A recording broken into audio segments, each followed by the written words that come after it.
এই মধ্যে আমাদের দুটি গাভী সংগ্রহ করলাম, অসাধারণ দেন, যার কিরকম মান কিরকম দাম কিরকম সব বিস্তারিত কথা হবে। দেখেন আমাদের এই বগনারা এই মাত্র সেল করলাম এর দুইটা। এই বগনারা দুই দাঁত, এখন আর বাচ্চাদের বাকি আছে 10 থেকে 12 দিন বাকি আছে। এটাও আপনার চার দাঁত দেন ফিজেন। মানুষ অনেকে বলে রানী শঙ্কর এটা সেটা অনেক কিছু না, ফিজেন। আমি বলছি জাত পার্সেন্ট কম আর বেশি ফিজেন, দুটোই বিক্রি করলাম ফিজেন। ওই ভাই সামনে আছে 2-4টা কথা বলেন, বিভিন্ন জাত গরু বিক্রি করে, যান মান দেখে কিনে অবশ্যই করে কিনবেন। দেন গলা কিরকম, সিং কিরকম, মাথা দেখেন, সব দেখেন, 4টে ভাত দূরত্ব কিরকম, জাত দেখেন, জাত কাকে বলে। মানুষের দেখা যাচ্ছে অনেকে ক্রস গরু বিক্রি করে, এই আপনি দেখেন সাইজ দেখেন, বারে সাইজ দেখেন, পিছনে দেখেন, দাম কত। সবাই তো কেউই বলেন দাম বলে না, তো দামও বলবো, সবই বলবো। দেখেন ওই ভাইয়ের মুখে শোনেন কতটা বিক্রি করছি এই গরুগুলো, দেখেন ভাইয়ের মুখে শোনেন, যাবি কোন জাত ভাইয়ের মুখে শোনেন। গরু জাত দেখেন, জাত। ভাই সামনে, ভাই দাও, ভাই সামনে দাও। আমাদের এই বড় ভাই কিনছে, ভাইয়ের বাসা কোন জায়গায়, ঠিকানা কোন জায়গায়, ভাইয়ের সাথে কথা বলেন। ভাই কথা বলেন। ভাই আমার খামারের নাম হচ্ছে ভাই বোন ডেইরি অ্যান্ড এগ্রো, ধুনুট উপজেলায় মধ্যপুর ইউনিয়ন, উজাল সিং গ্রাম। তো আমি দীর্ঘদিন থেকে গরুর ব্যবসার সাথে জড়িত। আর এতদিন আমি গরু কিনতাম পাবনা, ওই ডোমার, তারপরে সিরাজগঞ্জ। তো এবার খোঁজ নিয়ে দেখি যে আমার বাড়ির কাছেই বিসমিল্লাহ ডেইরি অ্যান্ড এগ্রো ফার্ম। তো এনামুল ভাইয়ের সাথে আমার পরিচয় হলো, হওয়ার পর আমি দুইটা গরু পছন্দ হলো। মোটামুটি আমি রিজনেবল প্রাইসে পাইছি এবং কোয়ালিটি গরু বলে মনে করে আমি নিচ্ছি।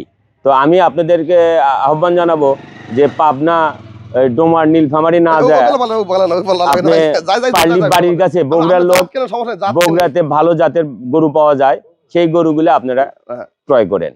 এখানে প্রতারণা হওয়ার সম্ভাবনা নাই বললেই চলে। এখন আমাদের বগুড়া যে বগুড়া জাত আছে, এই বগুড়া থেকে আমাদের গরু আমার বাংলাদেশ চলা যায়, এত ভালো গরু, ডবল বডি গরু। আর এই দুটা গরু সেল করলাম, বিভিন্ন জায়গায় বলে ডবল বডি কাকে বলে। এই গরু সেল করলাম, এই দুটা গরু সেল করলাম, দেখেন আপনার 5,55,000 টাকা। তা ভাই গাড়ি ভাড়া দিবি না যাচ্ছে, তাহলে এই গরু পড়লো আমার 3,05,000 টাকা, ওরা বিক্রি করলো 2.5 লাখ টাকা। দেখেন তো গরু জাত পার্সেন্ট দেখেন, হ্যাঁ যাই যাচ্ছেন ভাই, পুরোদিন ব্যবসায়ী, পুরোদিন খামারি ভাইয়ের অনেক ব্যবসা আছে ধনুট। তা দেখেন গরু, দেখেন গরুর দাম কিরকম, দেখেন দাম ঠিক আছে না। দেখেন এই গরু কোনো জায়গাতে 3.5 লাখ টাকা দিবে না, 4 লাখ টাকা গরু দিবে না। আমি বিক্রি করলাম 3,05,000, আর এটা বিক্রি করলাম 2.5 লাখ টাকা। জাত দেখেন ভাই, দর্শক অবশ্যই দেখেন জাত পার্সেন্ট দেখেন ঠিক আছে নাকি। তাই বড় থেকে অবশ্যই ভালো ভালো গরু আছে, আপনি আচরণ দেখবেন। বিভিন্ন জাত বিভিন্ন দামে গরু বিক্রি হচ্ছে, অনেকে বিক্রি হচ্ছে বুড়া গরু, সিং চাষা গরু, সব দিয়ে কিনবেন। যারা নতুন উদ্যোক্তা, নতুন খামারি, তারা দেখবেন সিংটা ঠিক আছে না গরুর। বিভিন্ন জায়গায় এখন বর্তমানে 5 বেনে 6 বেনে গরু, এই সিং কাটিয়ে সিং চাষা বানাচ্ছে, সেকেন্ড বেন। দেখে শুনে কিনবেন, দেখে শুনে গরু কিনবেন, সবাই ঠকবেন না। আর দাঁত দিয়ে কিনবেন, অবশ্যই দেখে দেখবেন, দাঁত দিয়ে কিনবেন গরু। যে জায়গা দিয়ে যাবেন গরু কেনেন, দাঁত দেখবেন, জাত দেখবেন। আর যদি দোয়াল গরু কেনেন, যার অভিজ্ঞতা আছে তাই গাব গরু কিনবেন, আর যার অভিজ্ঞতা নাই তাই গাব গরু কেনেন না।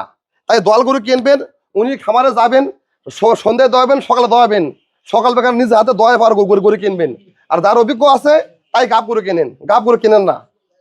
আর যার অভিজ্ঞতা নাই তাই সার পালেন, এই গাই পালেন না। অবশ্যই দেন গরু 2 দাঁত, দাঁত দেখেন 2 দাঁত। অনেকে বলবে গরুর দাঁত আছে কি না, দেন 2 দাঁত, এই 2 দাঁত, এই 2 দাঁত, এটা ছাগলের দাঁত, এগুলো ছোট দাঁত, এই 2 দাঁত। আর ওই করে দেখাও, ধরো এই দেখেন, এই গরু হবে 4 দাঁত, হচ্ছে 4 দাঁত। দেখেন 1 2 3 4 দাঁত হয়ে গেছে, দেখেন